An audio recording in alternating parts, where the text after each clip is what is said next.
Welcome back to A Fine Time for Healing, a place where your physical, emotional, and spiritual are all that matter. So put your feet up, relax, and enjoy today's show.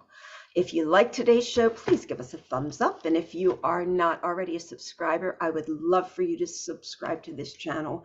I bring to you the most fascinating content that is on the internet. So I'm very selective, so enjoy.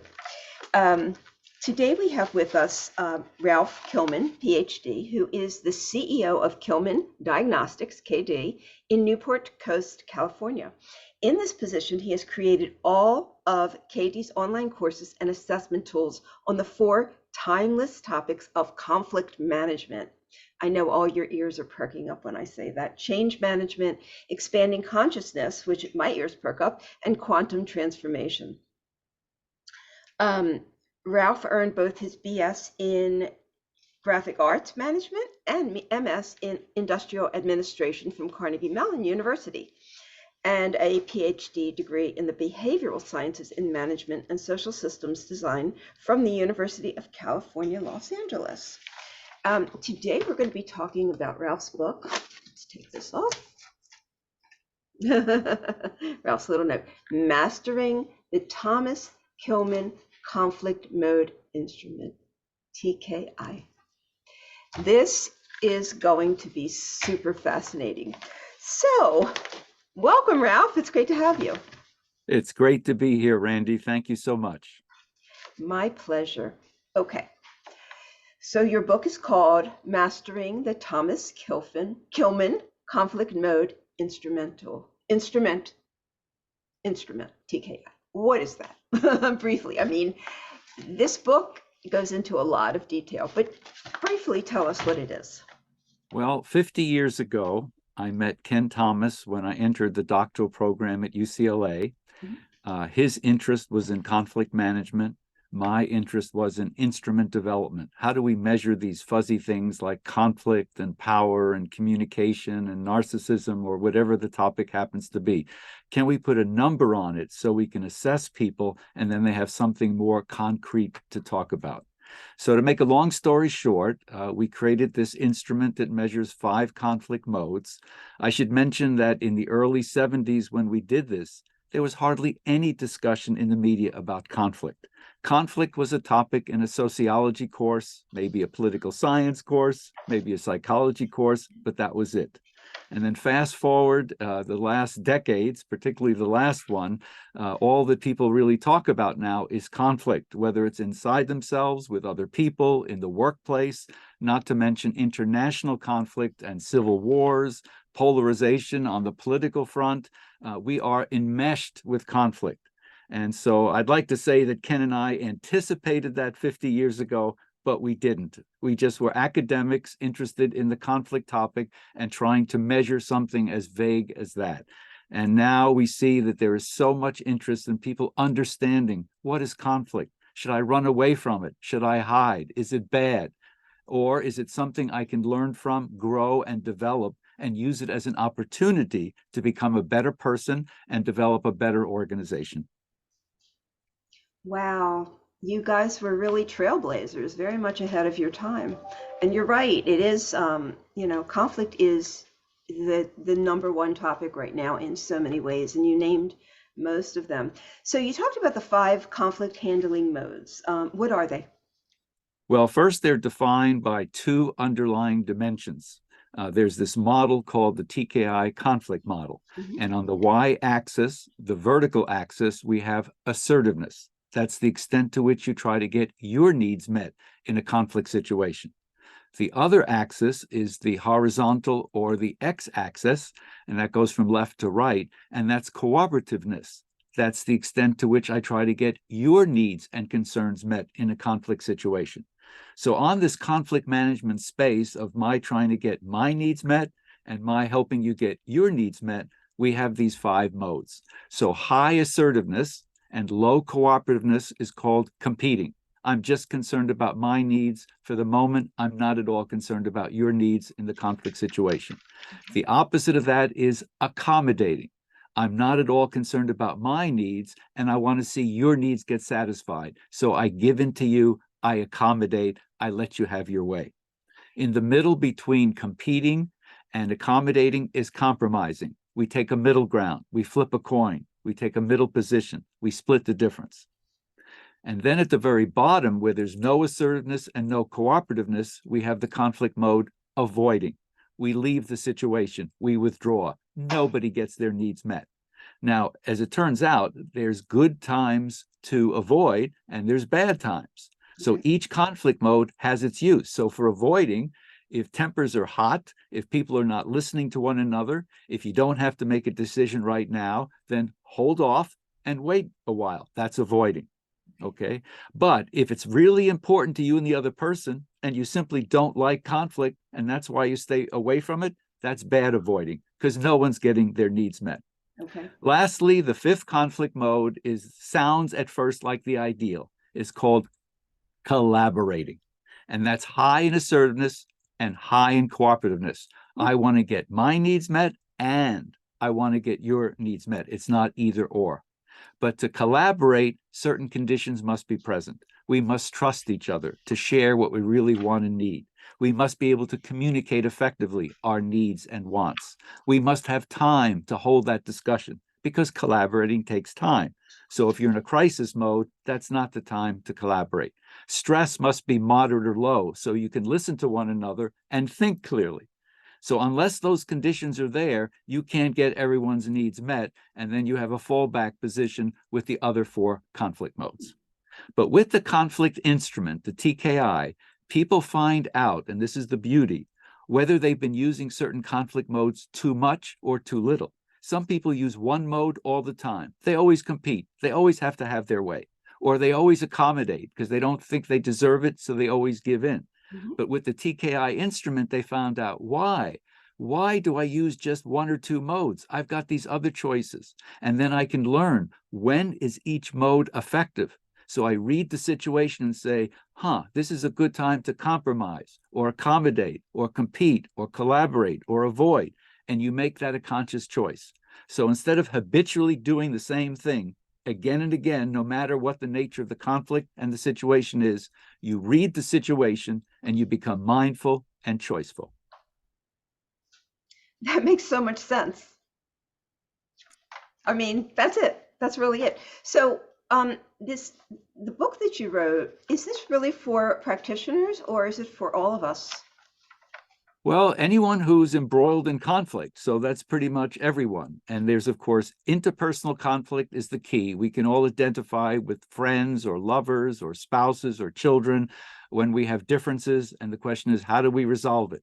Okay, so that conflict is always there. And then you talk to people about conflict in the workplace, conflict between an employee and the boss or among the employees about how certain things should be done, how to resolve it. And then, of course, as I mentioned, there's international conflict. But one thing that Ken and I did not anticipate at the time, which I only got into with greater maturity, age, and experience, was to look at the inner conflicts within myself and within other people. So instead of just thinking about the conflict being out there with another person or a workplace, we say, what are the conflicts inside? And it turns out how I manage those conflicts inside are with the same conflict modes I tend to use managing conflict out there. And as I learn more about myself, then I can learn better how to be more effective with other people. So that's vital. So in some sense, I use the conflict model and the different conflict modes to help expand consciousness so people are more aware of who they are and how they interact with others. Wow. This is so vital for us all to understand. And do we learn these conflict styles or conflict resolution styles in childhood and then bring them into adulthood? Or is this something that we just adapt to as adults? I think it develops very early on in life. Okay. We see our parents, we see our siblings, we see how they manage conflict, and they take the lead, and we follow along. We get enculturated to how we manage conflict, just like we get conditioned to all our other behavior in life. So as a child, you are so surrounded by those powerful systems called parents and guardians and the playgrounds and the schools, and you develop a certain style. And then a little later in life, you start saying, why am I doing this? Is this effective? Are there other alternatives? And you start growing up and saying, I don't have to just act out how I was conditioned. I can make mindful choices. In fact, one of my favorite quotes is by Mark Twain. And it's the two most important days in your life are the day you were born and the day you find out why. Why? Okay. And the finding out of the why is the saying, I am more than just a conditioned being and a conditioned animal that follows cultural patterns. I can look at what I'm doing, I can reflect, and I can make different choices. I can do things different than were given to me. And I can take any wounds I had in childhood and turn them into gifts, because that's what collaborating on the inside is all about. Okay. Yes, we do have choices, and I find when I'm working with my clients that once they can be okay with who they are, their life works so much better. So, Yeah. but we all have these inner conflicts, and generally we're just using whatever strategies we can figure out to get through life without examining. So I completely agree with you. Right. Well, what you might find interesting, Randi, is in my work, I boiled it down to 4 fundamental inner conflicts. And I have a sense you'll be most interested in hearing these 4 classic foundational inner conflicts. And I actually have that. But I wanted to ask you, we're going to get there. Oh, believe me, we're going to get there. What I wanted to know is, can you explain the 3 diagonal dimensions? The distributive, integrative, and protective. How do we use these? Well, as I mentioned, assertiveness and cooperativeness are the 2 underlying dimensions that are the y-axis and the x-axis. And then on that model, we can place the diagonals. And one diagonal runs from avoiding to compromising. I call that the protective dimension. You're getting less than you could if you took everything for yourself or gave everything to the other person. So you're somehow limiting what each of you get by avoiding. That's the protective dimension. And I call it protective because that's the bad side of avoiding. There's something important to you, but you stay away from it because you don't like conflict. You are uncomfortable. So that's the bad side of avoiding, because no one gets their needs met. Okay. And then the other diagonal is the distributive dimension, and that runs from competing at the top left down to the bottom right, accommodating. And you go back and forth. That's the seesaw of give and take. The more you get, the less I get. It's a zero-sum pie. We're just dividing up the pieces. So it's like 100% is the total conflict. And if I get most of my needs met, that might be 75, you get 25. It adds to 100. Whereas I should mention the protective dimension adds to less than 100, because each of you is getting less than what you could have gotten if you went on the distributive dimension. But ultimately, the integrative dimension runs from compromising up to collaborating. You're now expanding the size of the pie. There's more to discuss. You add issues. It's not just about what time do we have this business meeting. It's like, what are we going to discuss? Who's going to be there? Where's the location? Who's bringing the food? It gets more complex, and then you can develop an interesting package where more people get their needs met. So the diagonal dimensions give extra depth to interpreting the results. So some people get locked on the distributive dimension. Their high modes are competing, accommodating, compromising, and avoiding and collaborating are very low. They hardly use them. Or they're always into the protective dimension between avoiding and compromising. So they're always either staying away or getting less than what they really would like. Or the collaborating dimension. If they can move up the integrative dimension, more people are happy, more people are satisfied. But as I said, that only works under a very special set of conditions. But those are the diagonal dimensions, and that with assertiveness and cooperativeness, my goodness, you can look at so much going on within a person, between people, and between nations. You're so right. How do we solve conflict when there's only one person in the equation that wants that solved? Well, the one thing about collaborating, both people have to want it, be able to do it, have the skills, and so forth. It takes two people to have a party, so if there's only one and the other person doesn't want to engage, the other person can be patient, perhaps make overtures. I'd really like to resolve it. Maybe we can go to another setting, get away from work, and go out and have a dinner and talk about it. But let's get this resolved because it keeps coming up. So one person then keeps inviting the other, but it always takes two. And if the other person is just not ready, there's not much you can do about it. Okay. All right. And so, as I say that, I'm thinking about dealing with somebody with a personality disorder who is not interested in collaborating or compromising or anything like that. And one of the things that my clients find the hardest is that they have to do all of this on their own. They have to resolve things within themselves because the conflict that's existing on the outside cannot get resolved. Yeah. Well, I would say that all the 5 conflict modes I mentioned are assuming that people can be somewhat mindful, they are somewhat mentally healthy, there's only moderate or low stress so they can have a conversation.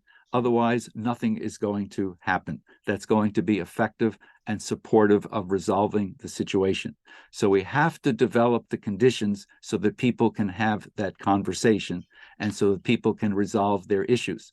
But I should also mention, with this notion of mental health, under high stress, and oftentimes mental health causes stress because people are not seeing reality in a comfortable, relaxing way. Right. They're being triggered from the past. They have anxiety from previous traumas that they're reminded of, so on and so forth. And then what happens is there's a morph that takes place, a morphogenesis, where competing becomes fight, avoiding becomes flight, and accommodating becomes freeze. And fight, flight, freeze is the sympathetic nervous system of dealing with threat.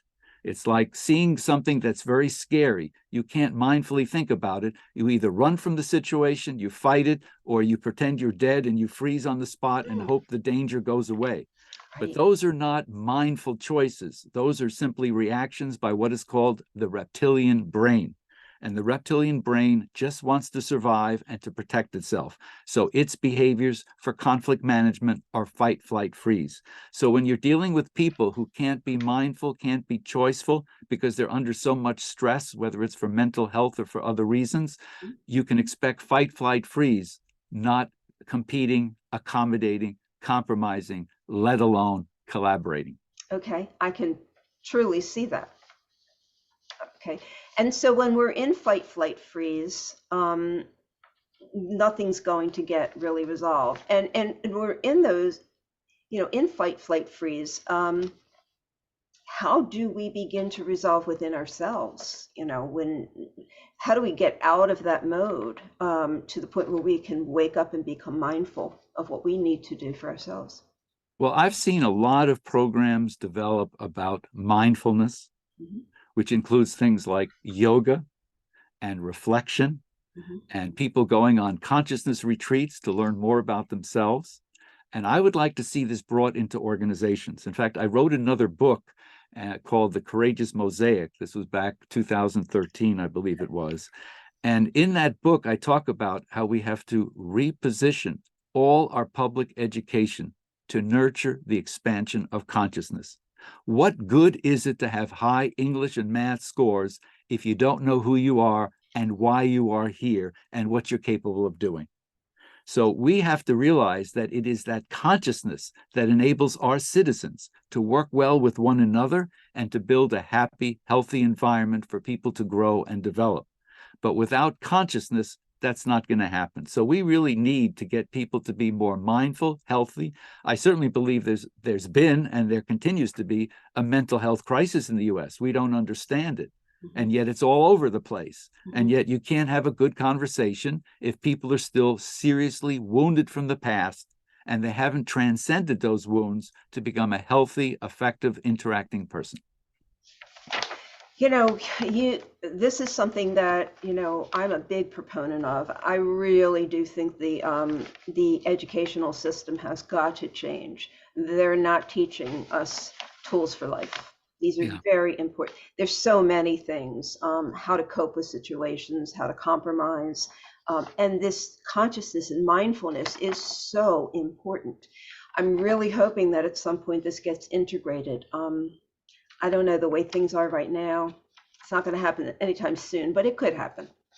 Um, what happens when people act out of fear or spite during a conflict situation? Well, that beautifully defines being on the protective dimension. We're out of fear that whatever I say is going to be used against me. I've been hurt in the past. I don't like these people. They hurt me. I'm not going to share what I need or know. And that fear then prevents the people from interacting and resolving the conflict. That's the protective dimension. Spite is saying, to make sure you don't get what you need, I'm going to take less myself. It's like cutting off my nose to spite my face. So, and people do that. They're angry. They still have rage. They have grudges. And so just to make sure you don't get what you want, I'm taking less myself. That moves us down the protective dimension. The size of the pie shrinks. People are not getting their needs met. And if people don't get their needs met again and again and again, they either leave the situation or they do the minimum to get by until something better comes along. Wow, that's so true. What are the 8 attributes of a conflict situation? Okay, those are what we look at to see what conflict mode is most likely to be effective. The first one I usually list is stress. If there's high stress, you can forget about collaborating because you're not going to have a good conversation. So if you want to collaborate, you got to bring that stress down, moderate or low stress. How important is the issue to you versus the other person? If it's much more important to you, then by all means, assert yourself. Try to get your needs met, because for the other person, it's not that important anyway. And maybe if it's a case where it's much more important to the other person, accommodate. And then when something's more important to you, maybe that a person will accommodate to you. Okay. Also, do you have the time to hold a discussion? Collaborating takes time. Some of the other modes, like compromising, means flipping a coin, splitting the difference. It doesn't take much time. If you're in a crisis situation, compete, make the decision, talk about it later. But in a crisis, you got to act. You don't have time to collaborate. Okay. And then also, do people have good communication skills? If they're going to share their needs and wants, they have to do it effectively, not to get other people defensive, to judge them, to put them down, but to share. This is really what's important to me. I want you to understand this. And then, does the surrounding culture in an organization or family support a discussion about conflict? In some cultures, they say, don't step on the toes of senior management, don't rock the boat, don't make waves, stick to your own problem, leave everyone else alone. And as a result, conflict gets affected because people don't resolve it because the culture says we don't talk about it here. Or the reward system in an organization. People observe who gets rewarded, who gets promoted, who gets the pet projects. And if those people who constantly avoid conflict and do not challenge their bosses are the ones getting rewarded, then it tells people what this organization rewards here. So if you want a good performance review, you better not rock the boat. Mm-hmm. So those are the conditions you look at. There's 8 in total, and that helps you decide which mode is most likely to work. Or how do I have to change the situation if I want to do more of collaborating so more of our needs get met? Then I know what I have to do differently. And quantum transformation is working with organizations to make sure the culture, the reward system, the skill sets support effective conflict management. Because in today's world, if we can't resolve our conflicts effectively, we can't move forward, and then we can't have the happiness and the health that we all desire. And the 8th one is, do people want their relationships to last? That's important. Yeah, I mean, if you are so competing that you're always getting your needs met and the other person doesn't, as I mentioned, ultimately they're going to leave the situation or just give you lip service and do the minimum to get by. So if you want the relationship to last, over time, people need to get their most important needs met, period. Otherwise, they disengage or leave. That's so true. And I come across a lot of people who have this view that especially in a close relationship like a marriage or a love relationship, that they're supposed to sacrifice. And this is like I don't know where this comes from. I guess it comes from watching their parent, their mother, their father sacrifice for the other parent because they didn't have good conflict skills. But I always tell them there's sacrificing doesn't work. There's compromise. How do you feel about that? Well, what's interesting is in the 1970s, one of the first uses of the TKI was a before and after of a workshop that's helping women to be more assertive. And it came out of the feminist movement of the 60s, where the culture said, the guy runs the show and the woman is supposed to accommodate. And women are, quote unquote, trained to accommodate, and guys get the false impression that they're supposed to always have their way. And, as long as the guy is competing and the woman is accommodating, it works. But ultimately, if women's needs are not getting met, then something is going to hit the fan, so to speak, and there's going to be a crisis, there's going to be a conflict, and people decide whether the relationship is going to last. So what they did is they gave women this TKI like on a Friday. Then they had several days of assertiveness training, which was popular in the 1970s. You have needs. You're entitled to your needs. You deserve to get your needs met. These are ways you can get your needs met. And then on Sunday or Monday after the workshop, they take the TKI again. And lo and behold, the women came out more assertive, more likely to use competing and compromising and collaborating and not just avoiding and accommodating. And then, of course, we didn't always follow this, but then the women go back to their homes, their families, and maybe the husbands are not quite ready for a more assertive spouse, but that's part of the journey through life. That's exactly right. Yes. Both people have to be willing to be able to accept the changes that happen. But that's marriage. That's it. People are always changing and growing, and you've got to be able to grow with that other person. Exactly. Before we get into the four foundational inner conflicts, what is the KOCI or COSI instrument? The COSI instrument was developed because I realized how powerful those surrounding systems impact on culture. On conflict management. So, for example, what I used to do is hand out 2 TKIs with different instructions. The first TKI was, how do you respond to conflict within this group, within this department in the organization? The second TKI, how do you respond to conflict in all other settings in your life, outside this organization? And that what we'd find out is outside this organization, many employees were very assertive, but inside the organization, accommodating and avoiding.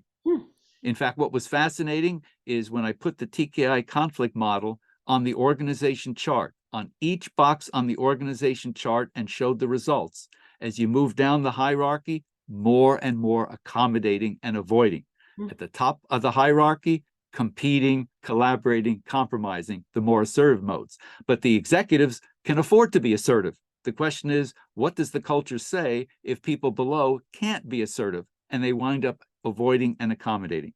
Now, I realized that surrounding systems was driving that different behavior towards accommodating and avoiding in the organization, but it was a guess. And what the COSI instrument measures, that's the Kilmann Organizational Conflict Instrument, is your conflict with those surrounding systems. When you find that the culture does not support your behavior, what do? Avoid? Do you talk to people? Do you try to collaborate? Do you compete? What do you do to resolve that issue? If the reward system is not conducive to effective conflict management, do you just let it be? Or do you do something? How do you address that conflict? It is a conflict. How do you resolve it? And what's interesting is a lot of people don't realize that they are in conflict with their surrounding systems. They may want to do something in the family or in the neighborhood or in the workplace, but the culture and the reward system says, don't you dare, because you're going to get in trouble and it's going to hurt you.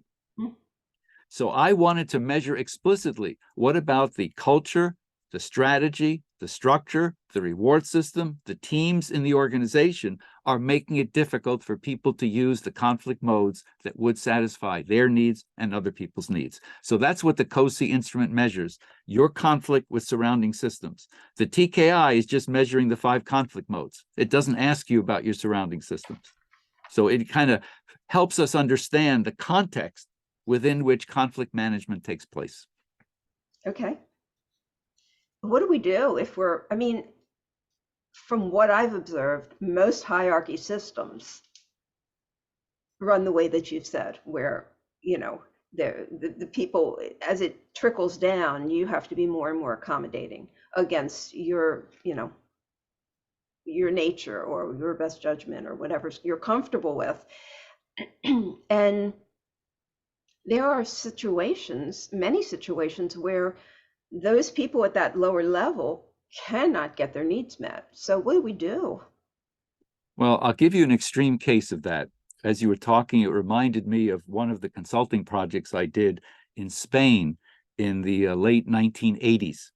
And this was only 15 years after they got rid of Franco, the dictator, who would put people in prison for speaking up and disagreeing with him.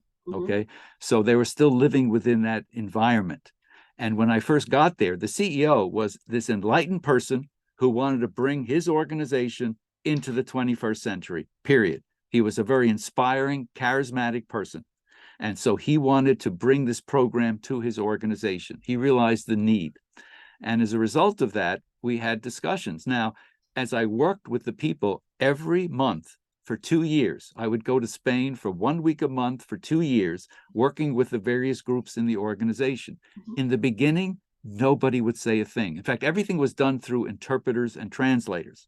But I would ask a question, nobody said anything. They were absolutely quiet. And then we started talking about conflict and conflict management. I related it to the Franco regime and the old consequence of what happens when you speak up on a conflict and you challenge the system. It was dangerous. You could be put in jail. Do we want to keep doing that? Does that still exist? No. Let's talk about it. And to make a long story short, 6 or 8 months into this program, I couldn't shut these people up. I'd be saying there and they would talk. And I used to joke and say, it was kind of nice when I came here, you people would listen to me, you wouldn't challenge me. That all has changed. And they would just laugh. So it changes, but you have to talk about it. What works, what doesn't? What cultural norms would help us move forward? What cultural norms do no longer work? Like don't step on the toes, don't challenge people, don't speak up, keep your ideas to yourself. Don't be the first fool to come out with a new idea because you're going to get squelched. If that's the culture, that's not going to lead us into the future. So what are the new norms? And they talk about it. Most organizations have never had a conversation about this. You're right. What do we do one another that helps us or hurts us in doing well and being satisfied with our work? If you don't have that conversation, no change will take place. And it must be done in a workshop setting where it's safe. In fact, in the first few months, I separate the bosses from their subordinates in every group. Everyone's in a peer group. Because unless the culture supports openly speaking when the boss is present, you can't have a good workshop. Right. So you have to set the conditions so you can begin the change process. And is there power in a group changing their conflict management? So in other words, if the top level has really created a climate of accommodation in the subordinates, can the subordinates get together and create some kind of change?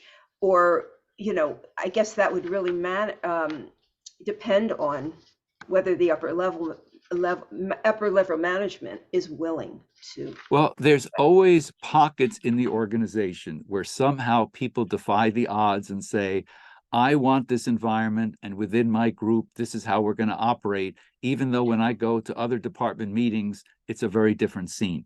Okay. So there's going to be some variation, but it's unlikely there's going to be a system-wide transformation if senior management is not supportive, behind, and gives the best example of what the new behavior is. The CEO, the senior executives have to lead by example because their subordinates, the employees at the lower levels, they look and see what's valued, what's important, what do they really want. They're always reading their executives and their bosses and their managers. So those managers and bosses, in fact, I have programs with the senior executives to say, let's act out the behavior that's going to kill the program. What would you say? What would you do to make sure this program dies? And on the other hand, what would you say or do if you wanted to give people the inspiration that we're going to make a difference? We're taking this seriously and we're going to see it through. We're not going to give it up like we did on many other programs that we had for 2 months and then went on to something else. We're going to stick with it. They have to set the example if you're going to have system-wide quantum transformation. Okay, that makes sense. Okay, now let's get to the 4 foundational inner conflicts. Okay. All right, so the first one, are you a physical body or an energy body? Okay. In your book, you demonstrate that a disempowered life on the protective dimension is entirely focused on surviving day after day. Yeah.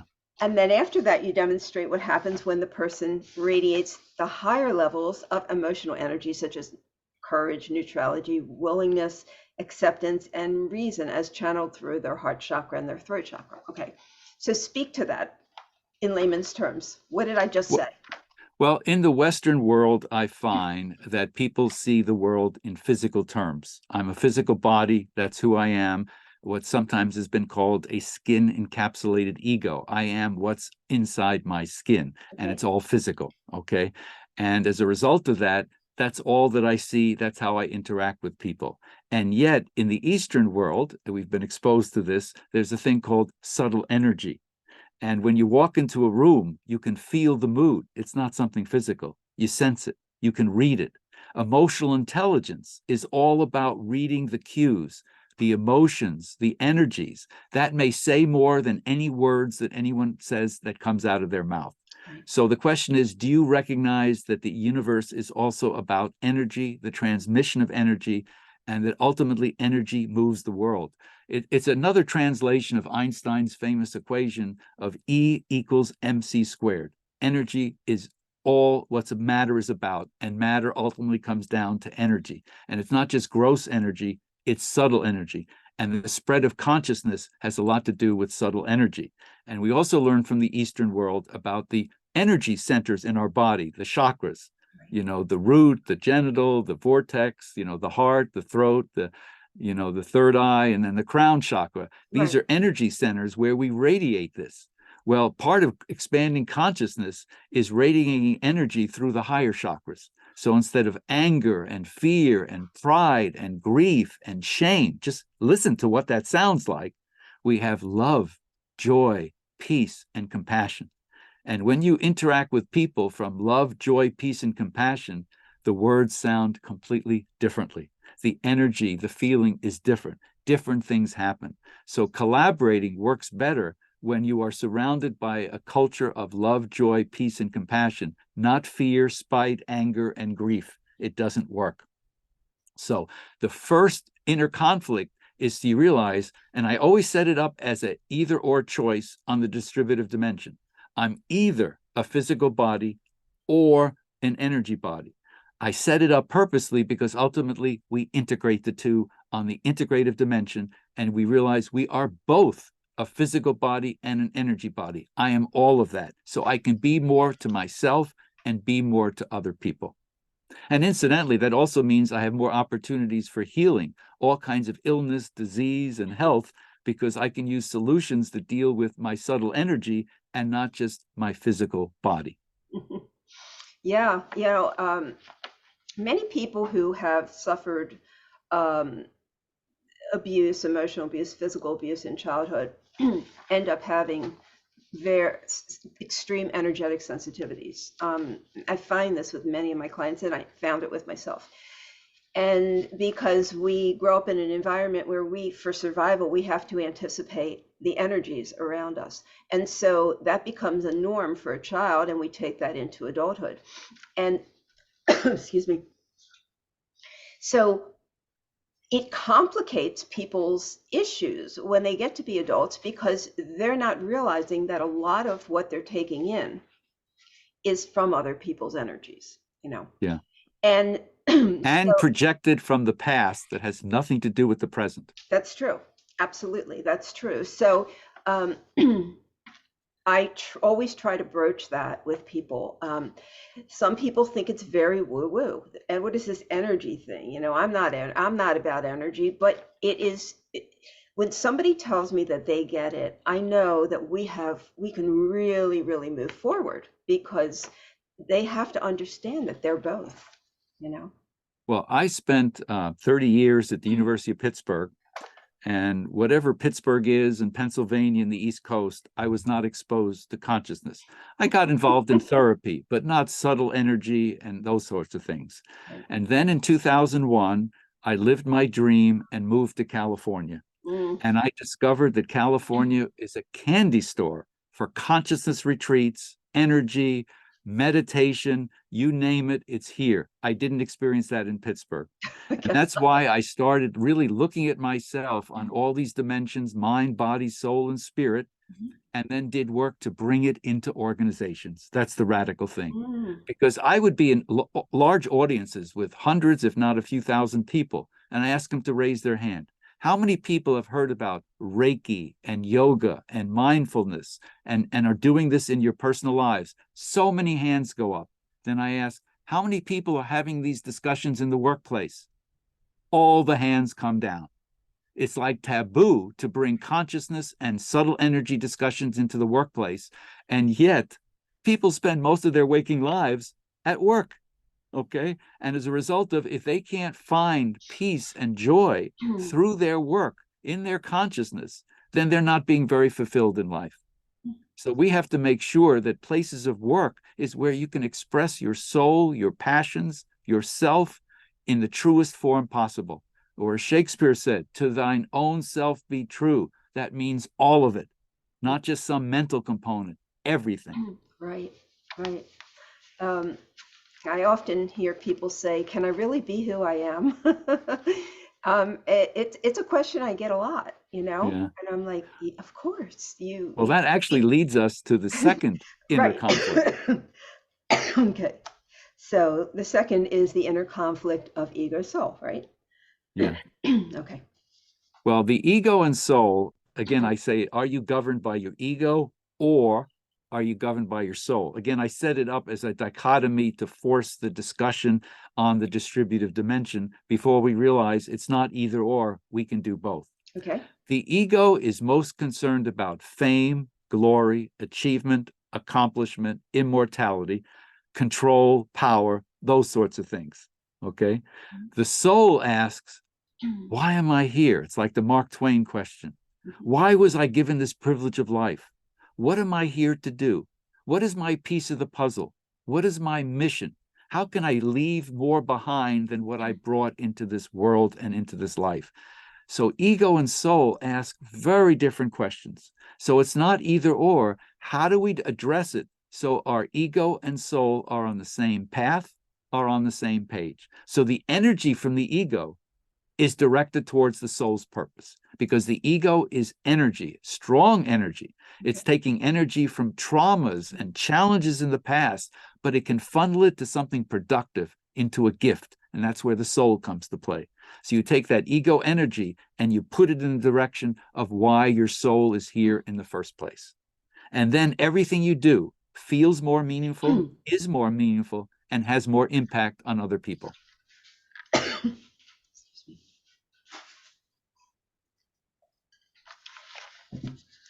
Some spiritual practices, I think people get really confused with this, because some spiritual practices just say, get rid of your ego. We can't do that, can we? No. In And we fact, I shouldn't even really do that, right? in fact, I say in the book, why would you want to destroy or discard anything that served your life and your interest? So it's not about saying I got to destroy my ego to serve my soul. It's how can I get them on the same page? That's a part of me. That's valuable. Why would I want to discard that? In fact, the basic principle is what's called include and transcend. So everything you've done, you include, but then you transcend it. You go beyond it. But you don't destroy and discard anything. It's all part of who you are. You can use it for good purposes, or it can drag you down.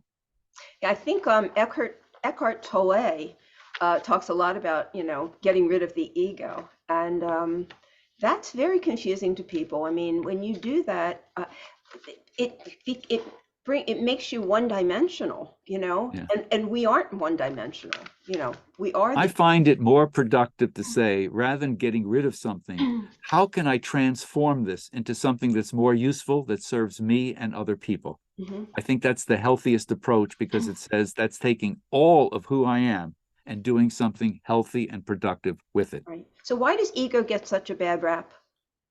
Well, it has the lingo of, somebody with a big ego who's a bully and hurts other people, and we want to destroy and get rid of that. I still say that sometimes when people have been bullies, they do transform and they become the most effective managers, but not until they wake up, see what they're doing, and have the courage and the strength to go on a different path. But That's true. essentially, we want to talk about it. But the ego has a bad rap because it's often associated with the really negative sides of ego, when people are hurting, bullying, yelling, and harming others. Right. Or in the egocentric self, that you are the only human being and everyone else is an object and be treated accordingly. That brings in the whole narcissism, for example. Exactly. Exactly. Okay, so the third foundational inner conflict. Why does the inner? Okay, so inner conflict. Why does the inner conflict of self versus systems purposely challenge the self-identity of anyone who does not yet grasp the unity of the spiritual universe? Yeah, this is a very important one. Well, they're all important, but They for are. different reasons. But this speaks to what I said earlier about the COSI instrument, where I want to measure your conflict with the systems. I find that most people see those surrounding systems, culture, strategy, structure, reward system, as being outside them, outside their skin, therefore someone else's responsibility. Now, can you imagine people walking around in an organization, everyone believing that someone else is supposed to take care of the surrounding systems? Someone's supposed to fix the culture. Someone's supposed to change the strategic goal. Someone's supposed to redesign the jobs and the work units and the departments. Well, who's to do that? Well, you're going to keep pointing at senior management? They're pointing and waiting for the economy to change. Everyone's pointing at something else. Okay. But essentially, we realize, what if we take the posture that the surrounding systems are not really surrounding us, they're in us. We are them. And therefore, if those surrounding systems are part of who I am, because we're connected on every level with everything energetically, then as a result of that, I have to take responsibility for my systems. So if I'm not at peace with the culture, strategy, and structure, I got to speak up. I got to talk to people. We have to examine this. We can discuss this. This is a part of who we are. We're all responsible for our systems. We can't just use them to condition others and forget that they're having this influence on us. We have to realize that we're part of the problem, and therefore we have to accept full responsibility for those systems. Maybe we didn't create them, but if we simply accept and work under them, then we're part of the problem. We have to address that and change the systems to support healthy living. And this takes us to one of the points that you make in the book. Can anything be separate from who we are? Yeah, which is really why we shouldn't destroy the ego, because it is part of that's like cutting off your arm. Why would you want to do that? And those systems, we are connected with everything. That's called unity consciousness. In fact, I like the Ken Wilber model, which talks about egocentric, you're the only human and everyone else is an object, and you treat them that way. Ethnocentric, now you have a tribe, it's us versus them, but the them is not really human, they're objects too. And ultimately, you can expand to world-centric and spirit-centric consciousness, where you realize we're truly all in this together and we have to work together. And my measure of spirit-centric consciousness is, if you are in America, for example, and you learn about that someone in Africa is hurting, that hurts you as much as if that were happening to your own child. We're not there yet, but that's when we have unity consciousness, and we would then go about resolving conflicts very, very differently. Wow, you're right. Okay. The fourth foundational inner conflict. What is the primary purpose in trying to resolve our primal relationships? And by primal relationships, you mean our primary relationships, the ones who are closest to us, right?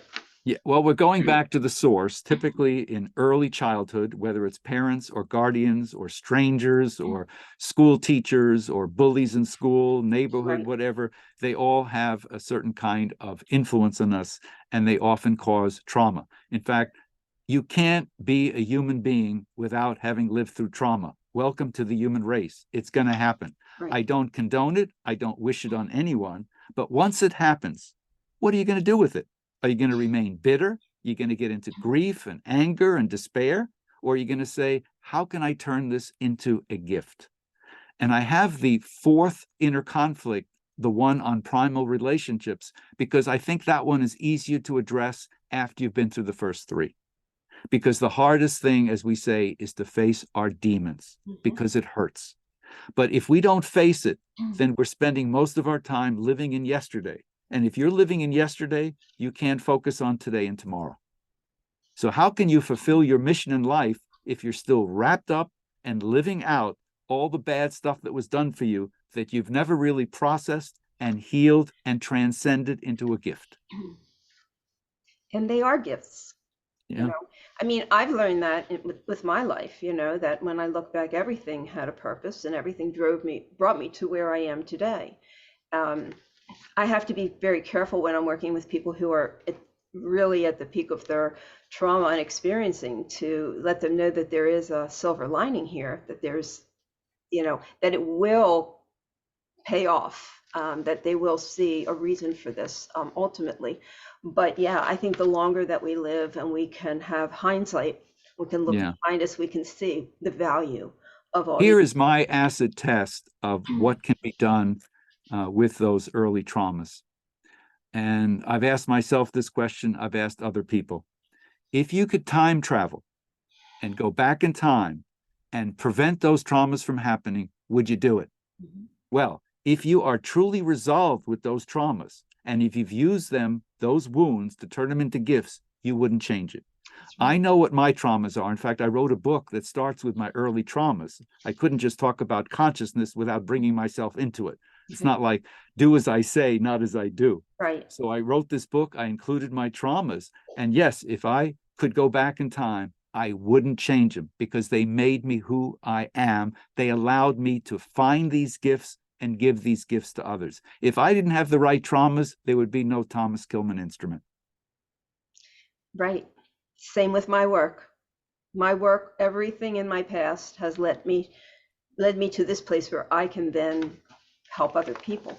Yeah. When I resolved all of that, then I can now help other people resolve it. So, and I find that most people that do this kind of work really do have quite a history. I mean, we all have trauma, but people who do this work are those who have had really a big history of major traumas and have worked through them and now are on the other side of it to help other people. Yeah.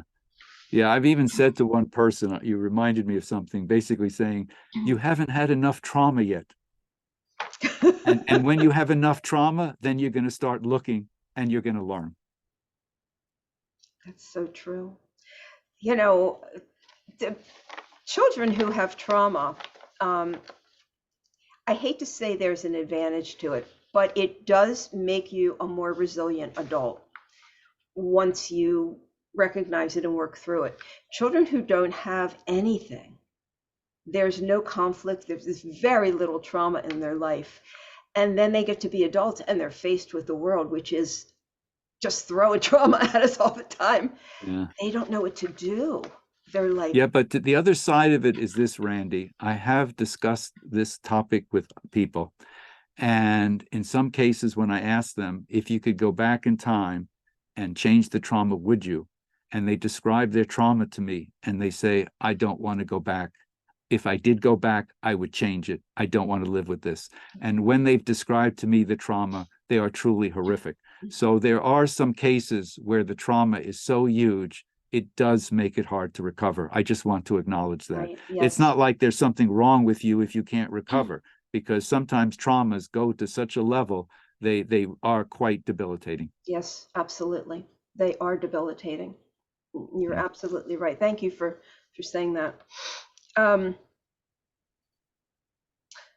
So you say that although there are different ways to talk about past wounds, demons, and abusive behavior, the reframing of those past wounds into an interpersonal conflict over the truth about what happened often enable the two people to proceed with the healing process. Once they accept the basic premise that a conflict about truth, just as any other interpersonal conflict, can be approached with one or more of the 5 conflict handling modes, with each mode leading to different opportunities for healing wounds and becoming whole. So how do we reframe these things? Well, it's interesting when you talk to people about their traumas, they start describing, you say, what happened? And they describe it as if that is the only hold on truth. But in reality, we've learned with eyewitness reports, not only about people about themselves, but what they observe in others, there's distortion. You only see certain things, you don't see others. It's like having a video camera and you're asked to take a camera recording of the group. Well, you focus on some people more than others. You're going to focus on things with the camera lens and you're going to miss other things. It's the same thing with telling a story of what trauma you had. You remember some things, but not others. I'm not discounting what happened. I'm simply saying over time, there's distortion because people have to protect themselves and certain things are too scary to remember and other things get fabricated so I feel better about myself. And then sometimes there's other people in that same traumatic situation, like a child versus parents, and they want to have a discussion on, this is how I remember my childhood. Do you remember this?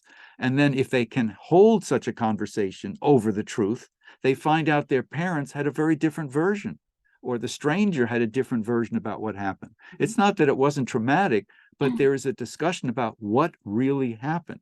And sometimes there's distortion. And if we can correct the distortion, then at least we know what the nature of the conflict is. When there's a lot of distortion, it's just like dealing with a cloud. You can't get your arms around it. You know, what's really going on? There's such different variations, different scenarios, different stories about what happened, but it's all a story. Now, if we can discuss that with the people who hurt us, and we can do it in a productive way, we often learn a lot. I mean, some people go into therapy after their parents have passed, and they try to have the conversation they would have had if their parents were still alive. Nothing beats a live conversation if you can have it. And I had some people read my earlier book when I talked about trauma and how to heal, and they went and actually, because I describe in that book how I confronted my mom and my dad about the traumas that I had so they would understand it and I could learn from it. And so some of these readers went back and set up meetings with their parents they never thought they'd ever had. And I remember one person had a meeting with his dad when he was very old, and ultimately the dad said, that was the best present you could have given me. I now understand. So it's amazing what a conversation can do if you're able to hold it.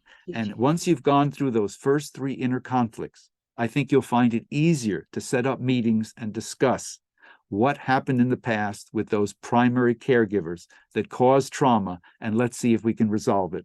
And by discussing what really happened, I can correct my own distortions and other people's distortions. So at least I know what is the real nature of the conflict, not what I added to it with fabrications to survive and to protect myself. Okay. And I do have to point out here that because of the work that I do, and so many people who are listening have had abuse of a parent who is personality disordered, and have tried numerous times to bring the subject up, to get information, to confront it, only to be told that never happened.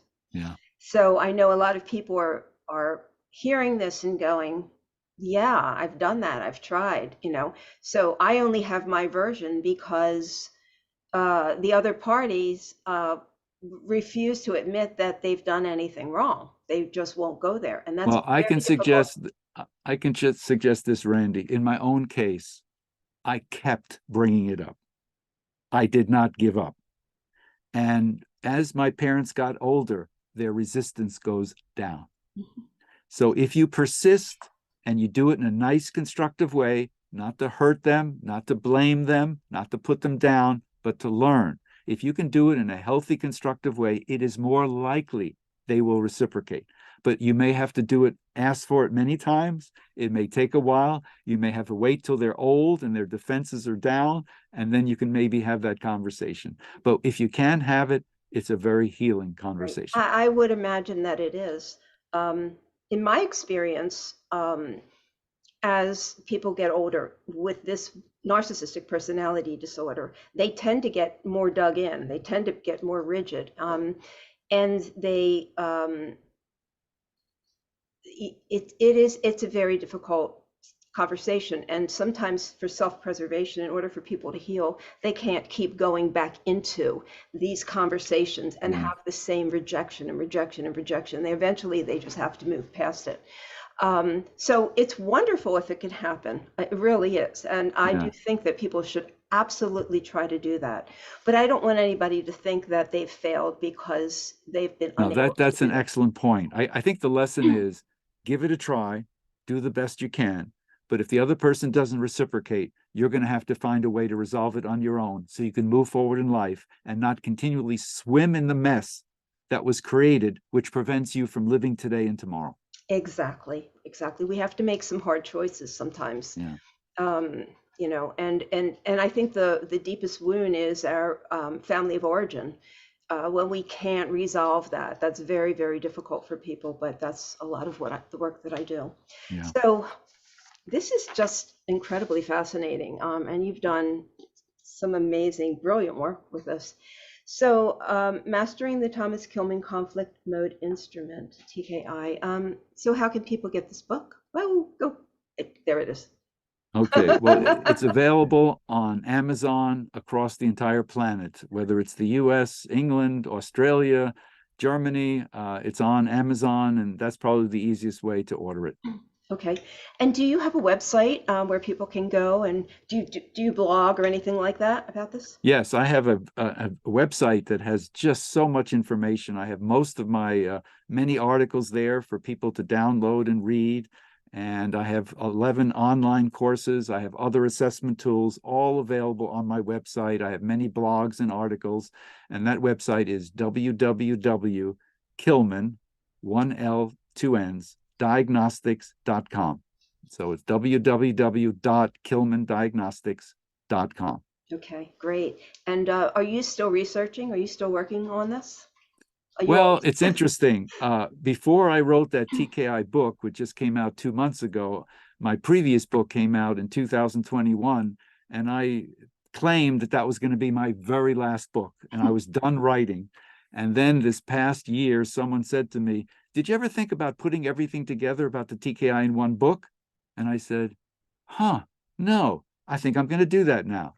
But so right now, I don't know if I'm going to be doing another book. Gotcha. Right. Oh, I get that. I'll wait and see. I'm happy with what I've done. I feel very content, but we'll see what comes into my view. Right. I mean, I know the last book that I wrote, I had no idea I was going to write it. And I have, I'm friends with somebody who is a psychic medium, and she said, "You have another book." And I'm like, "No, I don't. I don't want to write another book." She goes, "No, you have another book." I'm like, "Okay." And there it was. So I get what you're saying. When the time is right, it will happen. Absolutely. Well, it's been great talking to you. Thank you for educating us in this way, and helping us to see how we can experience conflict in a better way, and therefore experience life in a better way and have better relationships. So I really appreciate this. Thank you so much, Randy. I enjoyed our conversation immensely. Thank you. Me too. It's been great talking to you, and have a wonderful day. Okay, you too. Take care. Okay. Bye-bye.